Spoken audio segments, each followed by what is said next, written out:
This is Mahri, success coach, angel tarot card reader, and reconnective healer, coming to you from the base of Mount Shasta in McCloud, California. And I'm Dr. Steve Simpson. I'm a mind coach, hypnotist, and fellow of the Royal Society of Medicine, coming to you from the Silver Beach in Portugal.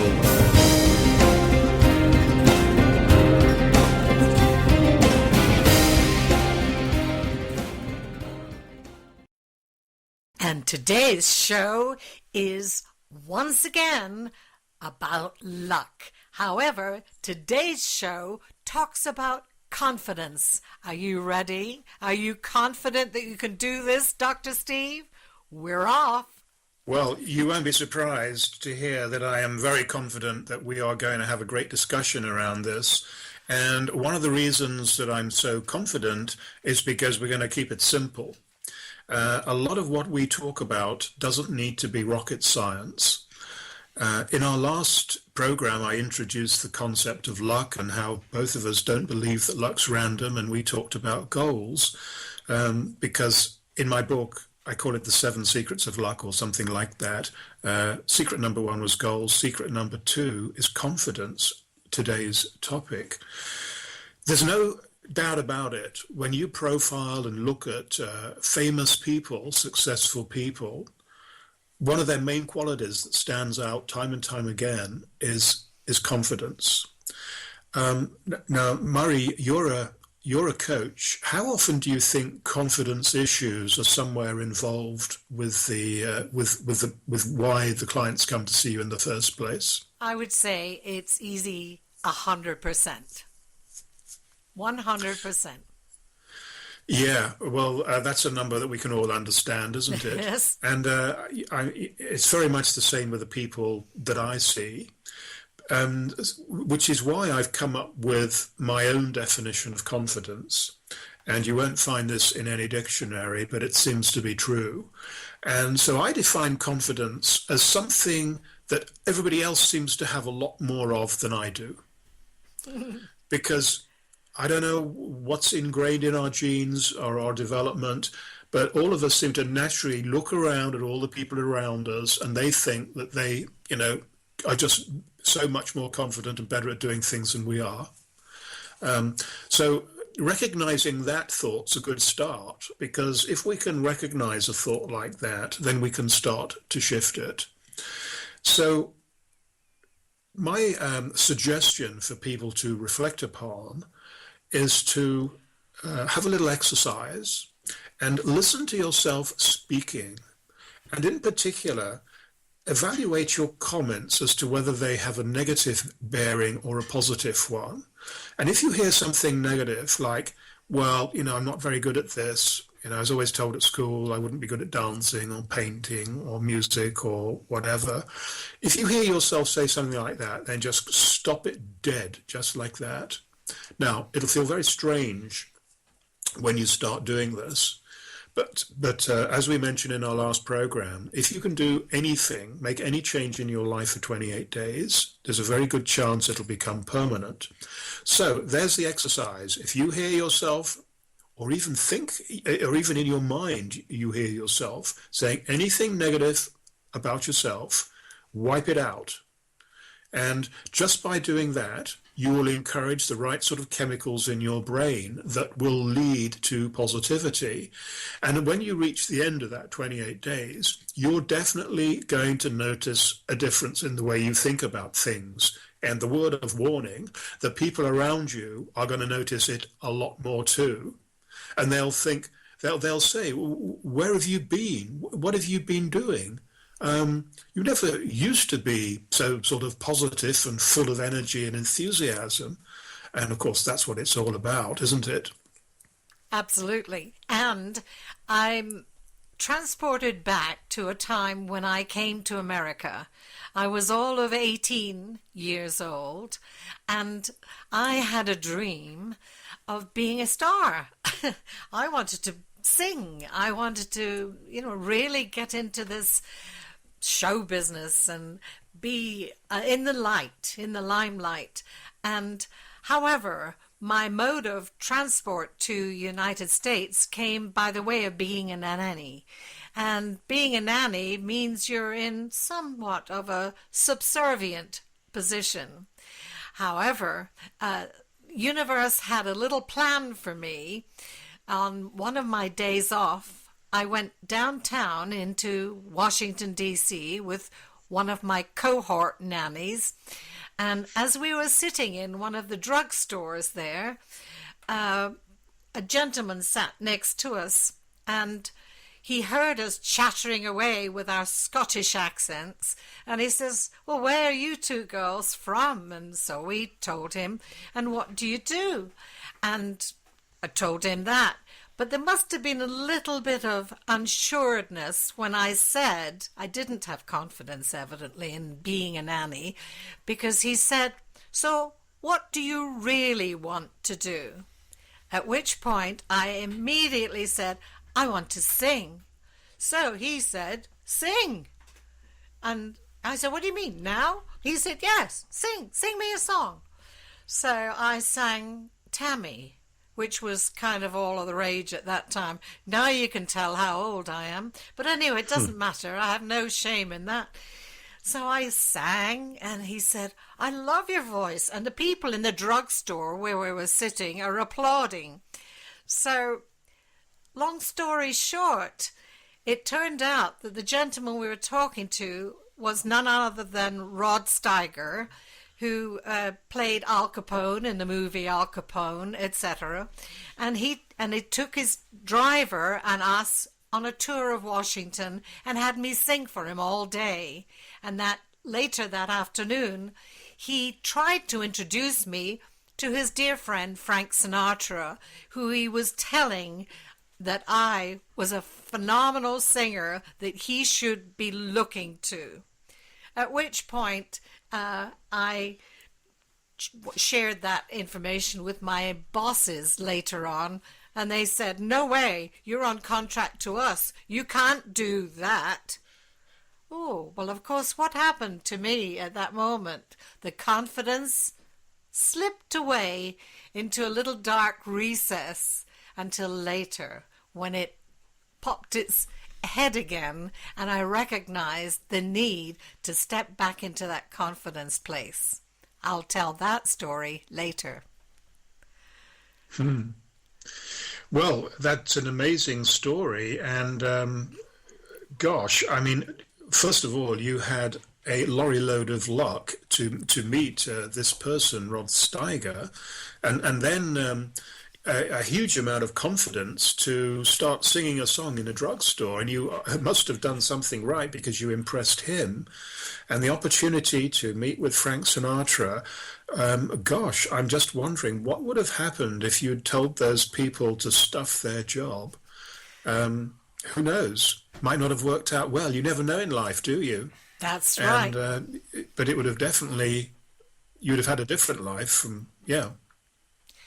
And you see, later on, it did get an opportunity to reseed. And however, it took a lot of work, like you said, deleting the lack of confidence and getting into a pretty outrageous state of actually singing on street corners. I sang on street corners. I sang for people wherever I could, until one day somebody popped into my life and offered me a job. And that was the beginning of the whole thing. And then I said, "You know what? I am a star. I can be a star."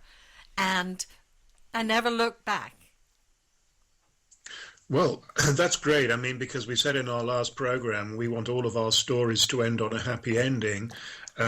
Because generally speaking in life, to have a happy ending, often there's a bumpy bit in the middle, and sometimes it can be very bumpy indeed. There's very few people go from A to Z, or A to Z, as you say in the States, without having a few side journeys along the way. And those side journeys are important. They are important. They are. And because it's the people that keep going, when the going gets rough, that will eventually succeed. And history is just littered, and current day life is littered with examples like that from every arena, especially the sports arena, which leads me to a memory just from a few years ago. I started my life as very much focusing on golf coaching. And since then, I've spread out into all other areas. But I learnt a lot. And the people that I learnt the most from, surprisingly enough, were a group of junior golfers at a golf club. And I'd gone in to talk to them. And sure enough, confidence was a big topic on the agenda. And I told them some stuff about, never having critical thoughts and keeping your thoughts and your comments positive at all times and never beating yourself up. And I could see they weren't happy with this. And so one of the guys, he was obviously the leader of the group, he said, we can kind of see what you're getting at, but if we behave in the way that you're saying, we're just not going to have any friends. And they were really worried about it. They were 14, 15, 16. And that's a sad reflection. Now, this was a golf club in England, and I don't know whether it'd be the same in the States or not, but I suspect it just might be. Because, this regression to the mean, we're all supposed to be more or less the same level. The person who stands out the most is going to be the biggest target to be shot at, that kind of thoughts. And these kids were struggling with it, and adults, we struggle with it as well. But all I would say to anybody, if they ask my opinion, keep struggling, don't give up, because you can reframe things and you can be more positive. And if you lose a few friends along the way, the chances are that they weren't your friends in the first place. I think it was Tony Robbins says, he said we develop into the person that 80% of our friends and relatives want us to be, or something like that. So there comes a time when you have to have a little bit of attitude. That's not one of the secrets, but it easily could be. Yes, and sometimes confidence is looked upon and as being too stuck on yourself, too being, I am the greatest. And instead of people admiring that, they look down upon it. And the only reason they do that is because they don't feel it themselves. That's the only reason. The unsureness of where they are has to put that person who feels confident down a peg, pull them down a peg. I used to hear when I was a kid I love me, who do you love? And I thought, well, yes, I of course I love me, inside, but I daren't question it to them. Yeah, I don't know where this comes from in people, but it's definitely very widespread. I think as people become older, these sort of comments may well come from fear. A person looks at another person and they don't know, how they could be more like that person, which frightens them, and that leads to perhaps jealousy and who knows, but it's not helpful. Now, there's another tip that I have for our listeners here, and now I'm talking about the listeners, just one other thing. I'm talking directly to you now, listeners. Mahri and I, we love putting these shows on, but we want to talk about people like you and with the issues that you have in your life. So we actively welcome your comments on our shows. We want you to write into us, paste, and Mari's going to give you details later on of how you do that, so that we can talk about you on the show. We won't mention you by name if you don't want to, that's fine. But we want to take an issue, we want to pull it down to the bones and put a few suggestions together, because one thing I can guarantee, if you've got an issue like that, then there's a load of people out in the world who've got the same thing and they'll want to hear. So there we are. That's a little diversion, but listeners, please keep that very much in your mind. And now, this is the comment that I have for everybody listening in, is that another way to increase our confidence, because we said confidence has to be worked at, and we've alluded to the fact that our brains are very, very good at remembering all the bad stuff that's gone on and the number of times we've fallen over. Let's spend a little more time thinking of the things that went right and reinforce it. So this is how you do it from this moment forward.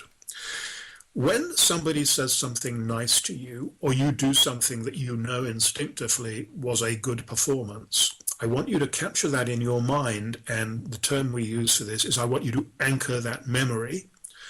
And a way that there are many types of anchors people that can use, but very often it's a physical response that anchors it. So to give you an example, which a lot of people use, when something good happens, you get your thumb and your forefinger and you press it together hard. And while you're pressing, you're thinking of that memory and the emotion that goes with it. And that will easily slip into the unconscious mind. You obviously won't know about it by definition. But if you keep on doing this, if you keep on doing this anchoring, every time something good happens, again, it becomes myelinated. It becomes part of your automatic responses, and it has an effect on the brain chemicals, and it will lead to more production of the chemicals that make you feel good. They're called endorphins and serotonins and stuff like that. Those are anchors. Now, when you've done that, if you really feel you can handle a bit more confidence, you might be getting very close to overdosing by this stage, but we're all going to be faced with a situation that causes us anxiety. It might be a driving test. It might be doing a live interview on TV or radio. It might be playing in a major sporting event. It might be making a presentation at work. You can feel your heart beating, breathing a bit faster than normal. Start doing your anchors, whatever they are. Start deploying them. Keep firing them off, because in a few seconds, your brain will think, oh, I've just had a great performance. It's rushed forward to the future. So you get this good feeling, this calm feeling, and then when you are called in to make your presentation or whatever, you've got those good chemicals flowing, and you're going to feel more confident as a result. I love this, because when I was, for instance, doing my exercises this morning, part of my exercises, which are called the 5 Tibetans, involves spinning. And I thought, first of all, you can get a little dizzy when you're spinning. So I thought, perhaps if I do some I ams from a confident space, I am confident, I am beautiful, I am, etc. And by the time I'd done 21 spins, I was so spun up into the high endorphins, shall we say, that I was beaming from ear to ear. It truly made a difference. So I think this kind of is in line with what you're talking about, cementing those feelings of positive, good things. Repeating stuff endlessly, like affirmations. We mentioned this in the last show as well, and you're absolutely right, because these are simple things that we can do. We did promise people that this wasn't rocket science. When we get to the 7th secret in a few weeks' time, it just might become rocket science. That's something for you to look forward to for later. One other little thing that I thought about as you were talking, and this might be the last confidence tip that I have, unless I get a mind flash. It's posture. Now, you imagine in your mind somebody who's nervous and anxious. We've seen them on TV all the time, and how they look. They will have many similarities. They will be hunched. They will have their arms over their chest, their knees up. They'll be trying to make themselves as small as possible. If you could feel their pulse rate, their pulse would be beating fast, they'd be breathing fast, probably light perspiration, an urge to rush to the bathroom. We've all been there at times. We know exactly what it's like. Not a good feeling at all, because there's too much adrenaline going around the system. Now, think of the opposite. Think of somebody who is confident. Again, TV is full of examples of people who appear to be very confident. The body posture is completely different. Standing tall, chest out, shoulders back, head held high, breathing slowly, talking slowly. Now, these are what we call physiological responses, and this is how we can fake it or make it. If we adopt the posture of a confident person, even if at that time we are not feeling particularly confident, the physiology will kick in, it will release the right kind of chemicals, and we will start to feel more confident. So again, this is something simple that anybody can do. Takes a bit of effort. you're not feeling good, you're feeling nervous, you suddenly have to start strutting around like a sergeant major on the parade ground. But the important thing is, and I promise you this, it works. Absolutely. And once again, I keep using the word absolutely. I have to delete that word. Anyway, that's a note to myself.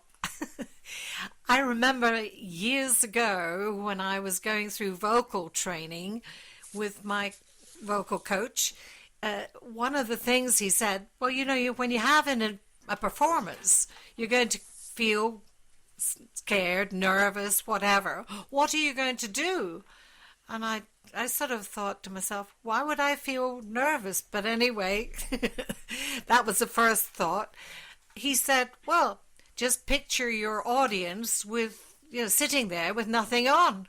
And of course, I threw my head back with laughter, but I must say that I have done that a few times when, especially when there's been a very large crowd. For me, a couple of thousand people is a large crowd, and thinking, whoa, I've got to go out there and the orchestra is going to be playing for me and I'm going to be singing.